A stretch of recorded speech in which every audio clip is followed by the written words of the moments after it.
Welcome back to NATOR'S Game Picks, ladies and gentlemen. We're almost to the finish line. Week 15 in the books. I said I needed to go 12-4. I went 12-4. I got 12 games right, 4 games wrong. The 4 I got wrong, I had Panthers over Cowboys. Cowboys won. I had the Colts over the Broncos. The Broncos won. I had the Lions over the Bills by 6. The Bills beat the Lions by 6. I had 41-35. The final score was 48-42. So a lot of points there. 6-point game. My upset alert of the week didn't go through. I had the Raiders potentially upsetting the Falcons in Las Vegas, of score of 24-17, and they lost by 6, 15-9. So close call, I would say. A couple other games that were somewhat close. I think I had the Jets and Jaguars. Final score was 35-20, 32-25. I predicted 27-23. Had the right team winning. Not much more else notable from week 15. Brings my overall record to 150-74. That's a 67% win rate in terms of like getting the game picks right.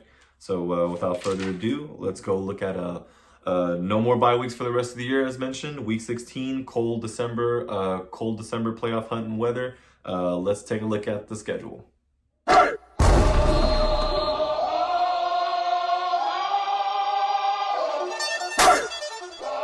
Here comes the...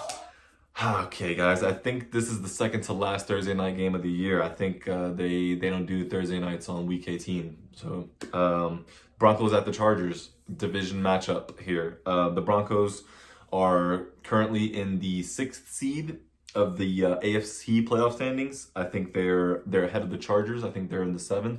But dangling also with some other bubble teams there, like the Dolphins and I think even the Colts. But the Chargers are at home. They lost big at home last week to the Buccaneers. I think this is a game they're going to be tested. They have not had much success running the ball at all the last couple of weeks since J.K. Dobbins' injury. It's strange. It may seem like just because one player is hurt in the backfield, how does that cause your whole offensive rush attack to put up lackluster numbers, even with decent ball carriers? Gus Edwards is not a bad running back. It's some questions to be answered there for the Chargers. A lot's on Justin Herbert. He seemed to be getting nicked up a little in small ways each week. And this Broncos defense is for real. I think is going to be a defense that nobody wants to meet in the playoffs. And as long as they hold on to the ball offensively and don't turn the ball over, stay ahead of the chains. You can argue in some cases play conservative because like aggressive play styles may get you in trouble sometimes. But the Broncos play this very well. Sean Payton has something going with this squad. I think their rush attack is getting going, and I think Bo Nix here is going to be in a great position as a rookie to lead his team to the playoffs. I do think they get the win here on the road against the LA Chargers team of a score of 23-20. Moving on now, there's 2 games on Saturday. It's kind of like the Christmas edition. I think these games are on Amazon. Texans at the Chiefs is the first matchup here on the Saturday, so like a monster weekend here. The Texans at the Chiefs. I think the Texans they had an important win last week against the Dolphins. They're leading their division. The only threat to them is the Colts, and they're behind them by 3.5 games. So the Texans really should be winning the AFC South and be the 4th seed in the AFC playoffs. Most likely going to play I think they're most likely going to play the Steelers or the Ravens. So that's going to be interesting to see. But the Chiefs at home, they have some home games to finish out the year. I think they take care of business here. Patrick Mahomes, Travis Kelce, he's gotten some more weapons involved. I think Isaiah Pacheco is back off from injury. Trent McDuffie had an interception last week. So there's your defense kind of gotten out of their midseason little squall.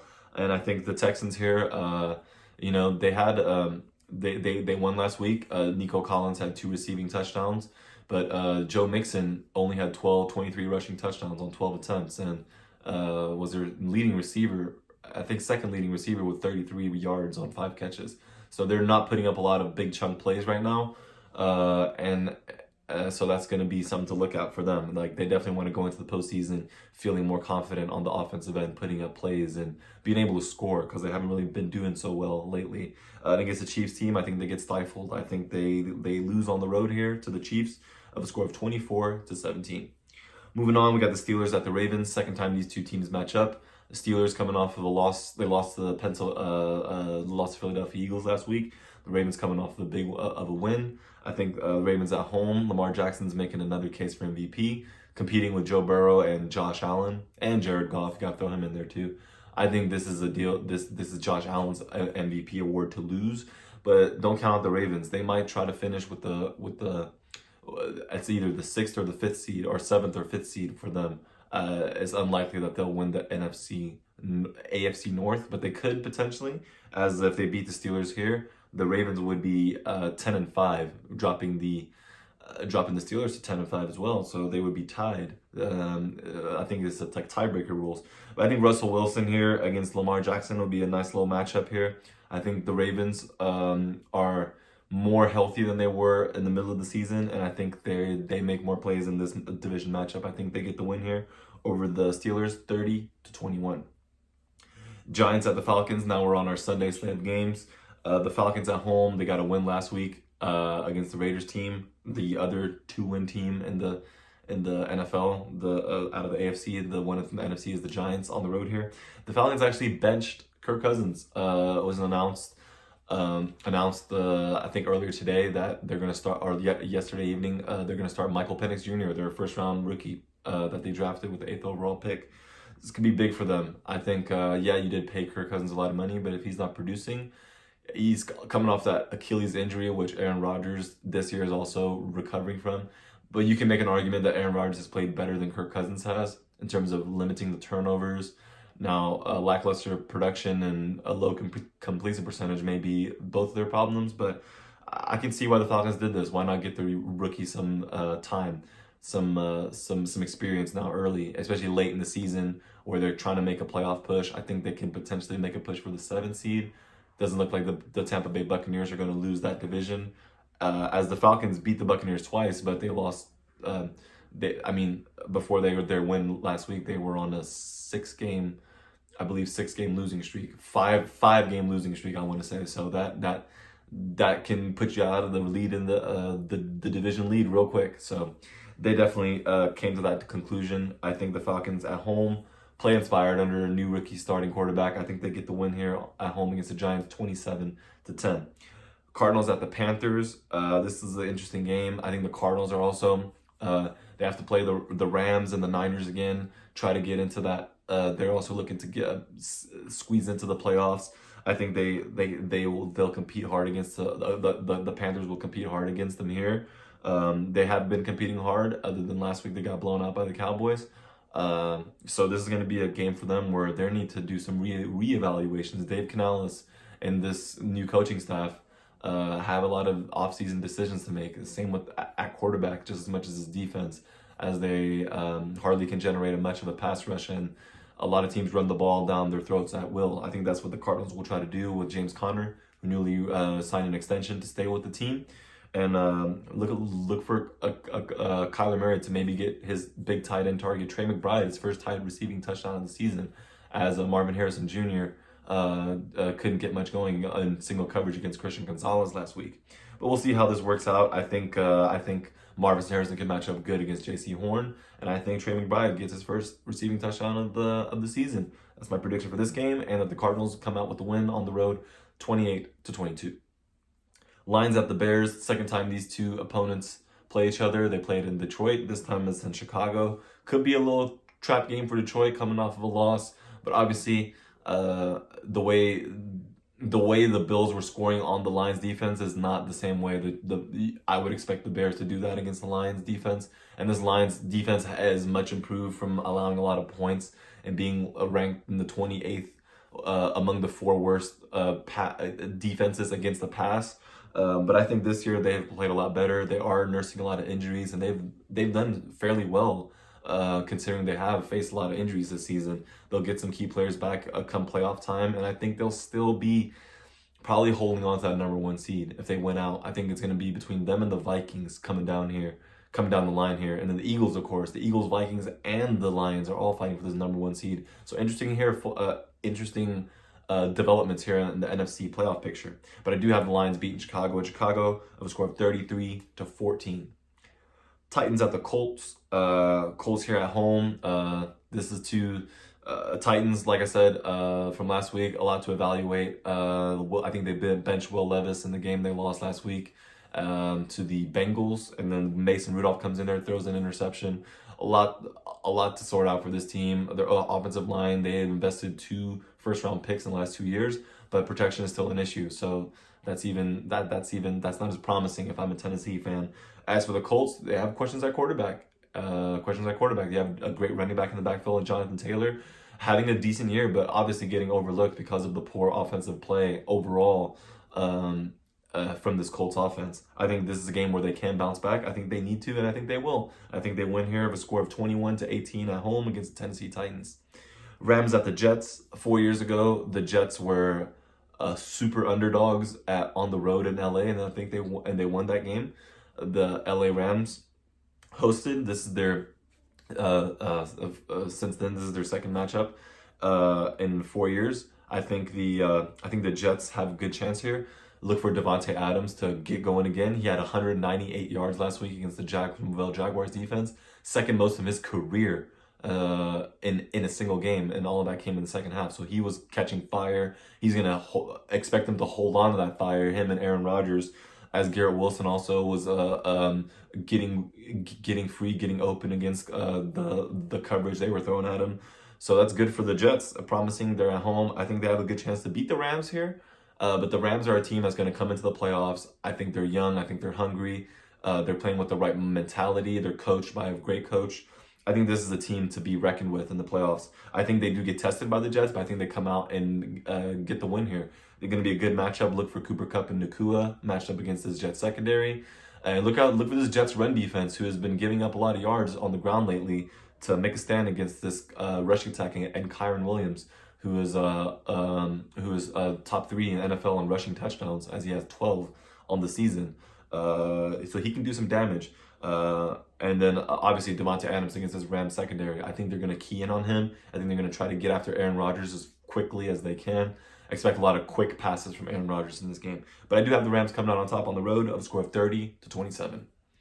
Eagles at Commanders. Second time these two division foes play each other. And the Commanders at home. They got a big win last week. They're looking like they're gonna get into the playoffs, but they still need to. There's still 3 more games. They can't lose more than 2 games, or they might potentially be on the outside looking in. Eagles team coming off a big win against the Steelers. This could be a good game for the Commanders to come out and hit them in the mouth, as they had a good start against the Eagles last time these two teams played. These 2 teams played in Philadelphia, but the Eagles closed out the game. That's what they've been very good at most of the year, is closing out games. This Vic Fangio-led defense is nothing to is nothing to joke around about. I think the Commanders have good chances here.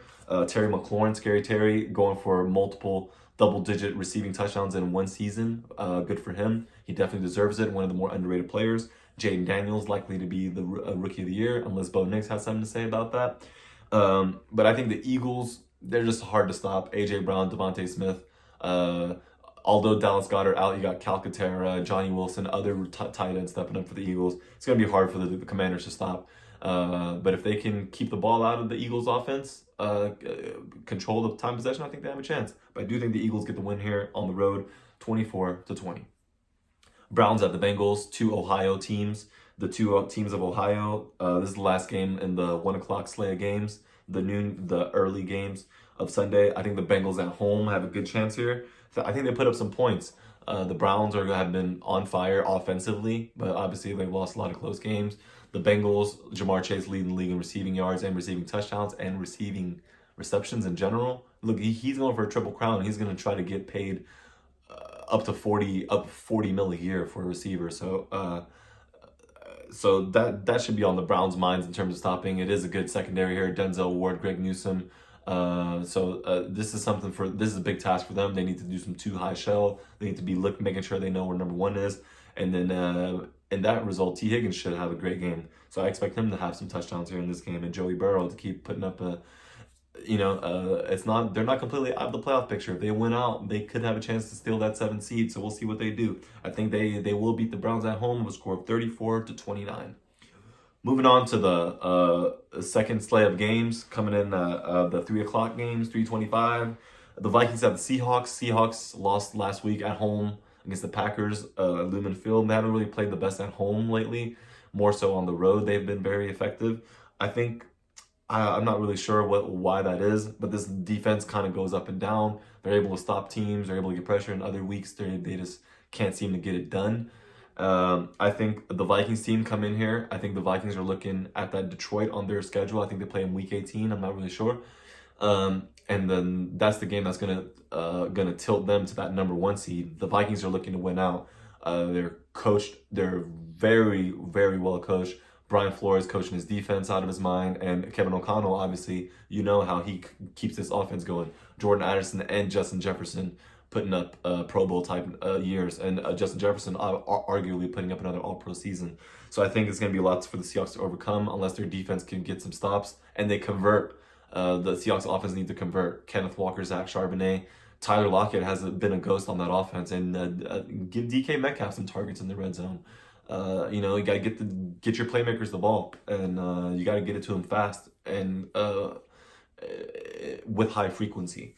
I think they don't do enough of that, and I think the Vikings win on the road here, 31-25. Patriots at the Bills. First time these two teams match up all year. They play again Week 18. Bills at home, Patriots on the road. A lot of questions to be answered for the Patriots. They're evaluating for the offseason. And the Bills, they're on a roll here. I don't think they're going to be close to that first overall seed in the AFC, but best believe they're going to come in probably the hottest team in the AFC in terms of momentum, as they're just really a force to be reckoned with. I expect them to win here at home over the Patriots, 32-13. Jaguars at the Raiders, two teams that don't want to win this game. You're looking at two teams that are probably picking in the top 4, top 3 even. I'd say the Jaguars, Raiders, and Giants. So this game, I think, is going to go to the route of the home team. Jaguars still been without Mac Jones. He has managed to find Brian Thomas Jr., impressive young rookie from LSU receiver, who's putting up a pretty nice year. And their rush attack looked more promising last week against the Jets, a Jets defense that has had its problems. But I think the Raiders here, I think Brock Bowers has a good game. I think Jacoby Myers, if they're not calling some weird trick play where he's passing, just give him the ball as a receiver. I think they can do some damage and get a win over the Jaguars here, because why not? I think the Raiders can win here. A score of 19-17 will give that fan base something to cheer about, as Jacksonville wouldn't mind, as they probably want a top pick themselves. Let's go to 49ers at the Dolphins. Dolphins hosting a long flight here for the 49ers, West Coast all the way to the East Coast. Dolphins hosting the Niners team. Came off of probably the season-ending loss where Deebo Samuel had 5 touches under 35 yards combined. Very frustrating year for them. Lots of injuries, so many injuries. I don't think Trent Williams is back yet. There's going to be an interesting offseason for them coming up, obviously. And the Dolphins are, I know it's cliche, I've been saying it the whole video, but they're also clawing and fighting and potentially trying to get that spot. I know a lot of Dolphins fans are disappointed with Tyreek Hill, Tua Tagovailoa to some extent, this rush attack. You have Raheem Mostert with all this speed, and you haven't really been running the ball that much. Not had a high yards per carry average with Devon Achane as the lead back. He's a great player, but he's more of the receiving. He's more of like an Alvin Kamara, so he's not going to have 1,000 yards rushing a season unless he has another bruising back in there. He's more of a finesse, one cut back, very elusive, as he's very great out the backfield. But this just hasn't worked for the Dolphins most of the season. I think it can work here against the Niners team. Niners did have Dre Greenlaw back, but obviously a lot of controversy on Thursday night when they lost to the Rams as the backup linebacker quit on the team and such. So a lot to be answered for them. I don't think they have enough depth. I think the Dolphins can outrun this team. Wouldn't be surprised if the Niners did win, but I think the Dolphins must win. So in that regards, I see this going to the Dolphins 28-24, and the 49ers could be looking to move on from Kyle Shanahan. Not quite sure. So we'll see what happens in that development going into the offseason. Sunday Night Football, Buccaneers at the Cowboys. The Cowboys at home have been not the best team. I think they're 1-6 at home on the season, only had one game. All right, guys, back to you guys. I feel like the Cowboys at home have not been consistent at all. Defensively, allow a lot of rushing touchdowns, a lot of touchdowns in general. The Buccaneers have one of the best two-headed attacks in the NFL. Rashad White and Bucky Irving, rookie. I think, and Mike Evans had himself a career day last week against the Chargers, having 2 touchdowns, over 150 yards. He is 250 251 yards shy of his 11th straight 1,000-yard season, tying only one other player in history has done that, and that's Jerry Rice. So making a Hall of Fame case right there is he. And I really do like Mike Evans. I am, you see it right there, I am a Cowboys fan, but I do think Evans is going to have him over 100 yards and at least a touchdown against the Cowboys. It's just been like against the Bengals, it was really hard to stop these very good receivers, especially a quarterback that's hitting on all cylinders too. If the Cowboys can get pressure on Baker Mayfield consistently, this is a game the Cowboys can win, and I would love to see that. I think they need to keep giving the ball to Rico Dowdle, especially in the second half, and then to open up the pass. I mean, give the ball to your playmakers, instead of dropping back and expecting them to make all the plays. I mean, you got to make it easier on those guys, I feel. But I think the Buccaneers here, they want to take control of that NFC South and not let go, and then get that 4th seed. I think they'll be in good position to do that if they come out with a win on Sunday Night Football. I think they can do that. I think the Cowboys, like I said, the key to victory: limit the penalties, fewer penalties than the Buccaneers, preferably, and they need to run the ball with Dowdle, and they need to put pressure on Mayfield so he can keep him from A, getting the ball downfield, and B, checking the ball down to his 2 running backs, which they're already going to be getting carries out the backfield. So now you definitely can't let them get catches out the backfield either. I do think the Buccaneers get the win on the road in Dallas, 34-27. And finally, Monday Night Football is the Saints at the Packers. Packers at home in that tough NFC North, but definitely going to come into the playoffs. They're one of the more hot teams. No one wants to see this team in the NFC playoffs, I think, either. They still have to play the Vikings one more time, so look for that one for sure. It's going to be a good matchup. And they play the Bears one more time. I think they play the Bears week 18. But so really the Vikings is their big test. Vikings need to beat the Packers coming up if they want to try to get that 1 seed. But Saints on the road here, I don't see much going for the game, much going for them against this young Packers team that has playmakers on all cylinders and are really a tough bunch to deal with, especially when they're at home. I think the Packers win here with a score of 26-12 over the Saints. That's wrapping up Week 16, ladies and gentlemen. Be sure to tune in next week for Week 17. I'll have the game breaks down and the results from Week 16. I think come that time, it'll be Christmas. So let's see. Merry Christmas, Happy Holidays.